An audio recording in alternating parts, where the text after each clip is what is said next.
Reka nongere mwifurize imigisha ituruka ku Mana wowe uri kureba Umuhigo TV aho uherereye hose, ariko nawe wongeye kudutera inkunga kandi subscribe, aya mashyi na yawe.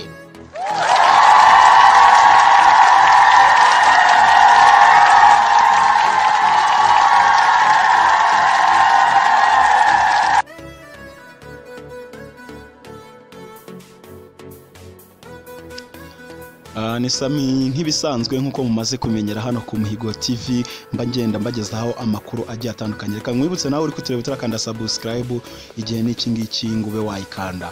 Nta kindi bigusaba usibye kumanuka hasi iyi video ukareba mu ijambo ry'umutuku ahantu handitse subscribe, ubundi ukayikanda ukaba uduteye inkunga ikomeye.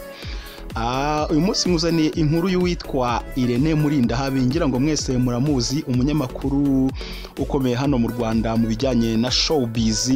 Benshi mwagiye mumenya ku Isango Star aho yakoraga ikiganiro cyitwa Sunday Night Show, abandi mumenya kuri Magic FM, ariko benshi ndashidikanya aho mwari mumuzi ni ku Isibo TV mu kiganiro cyitwa The Choice Live.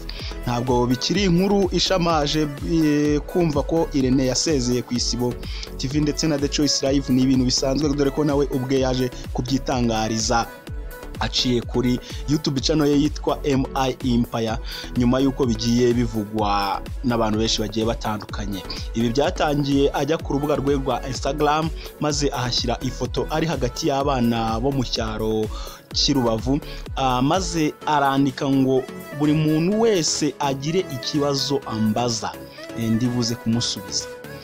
Nibwo yaje nyuma kujya ku rubuga rwe rwa YouTube, maze atangira gusubiza ibibazo abantu bagiye bamubaza. Hari harimo n'ibibazo byiganjemo ibyamubazaga ngo ese Irene kudaheruka gukora ibiganiro kuri The Choice. Ni nabwo yaje kuvuga ko yatandukanye n'Isibo TV ndetse na The Choice Live, ubu ngubu yagiye kwikorera.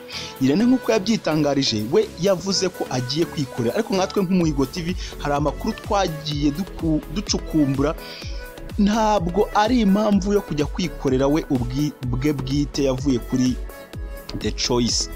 Ntabwo ari ko bimeze, ahubwo hari imvano yatumye uyu mugabo agenda, ndetse yagiye abwiwe nabi anatutswe na boss we ariwe Bruce Melody, dore ko yaje kumutukira mu kiganiro kuri The Choice. Ngira ngo ibi byose biraza gusobanuka kugira ngo nkubwire uko nuza yose yagiye igenda, misiyo yose yo kuba yasezera akanavaho.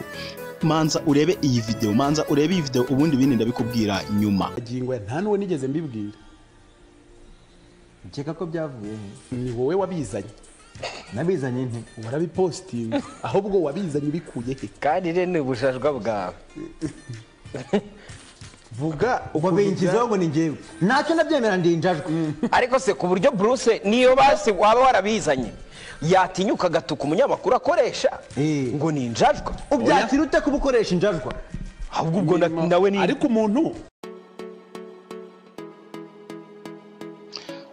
video ngiyo rero yabaye impamvu nyamukuru y'isezera rya Mr. Irene ava ku Isibo TV ndetse na The Choice Live akajya kuri channel yiwe.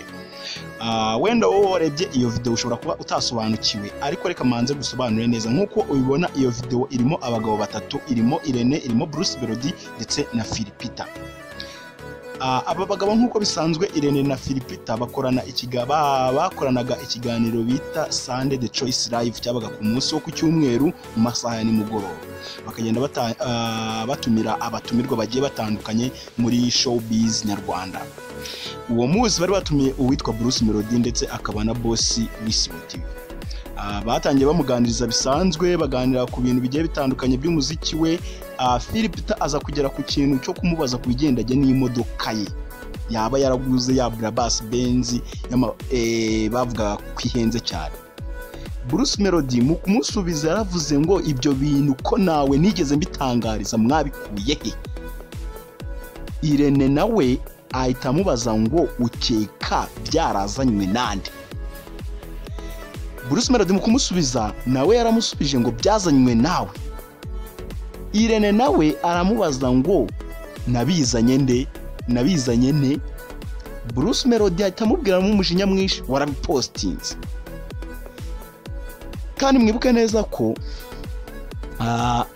ari amakuru akijya hanze Irene bwa mbere niwe washyize hanze ifoto y'imodoka arangije arandika ngo databuja ngo umuzigo wageze hanze uzamera ifuti. Ahangaha muri iki kiganiro nabwo yaje kumubwira ati wowe urinjajwa uvuga amakuru utazi utanahawe. Byaje kurakaza Irene asohoka no mu kiganiro arakaye cyane ahita ajya ku rubuga rwa Instagram akiva mu kiganiro afata ya video bari kumubwira ko ari injajwa. Bruce Melody amubwira ko ari injajwa afata agace gatoya agashyira kuri Instagram arangije arandika ngo nyuma yo gutangaza amakuru nizeye neza nyuma boss akanyita injajwa ngiye gufata umwanzuro ukomeye. Nibwo mwabonye Irene yandika asezera ku Isibo TV. Naho ngaho byaturutse n'ahandi nta n'indi mpamvu ihamuvanye usibye kubwirwa nabi na Bruce Melody yarangiza akamutukira mu ruhame amubwira ko ari injajwa ko atangaza amakuru atagezeho. Ngiyo imvano y'isezera rya Murindahabi. Ndagushimiye wowe twabanye kuva iyi video itangiye kugeza irangiye. Niba ukunda ibyo dukora kanda subscribe kugira ngo tujye tubana umunsi ku munsi ku makuru agiye atandukanye muri showbiz nyarwanda ndetse no hanze y'igihugu. Ndagushimiye aya mashina yawe.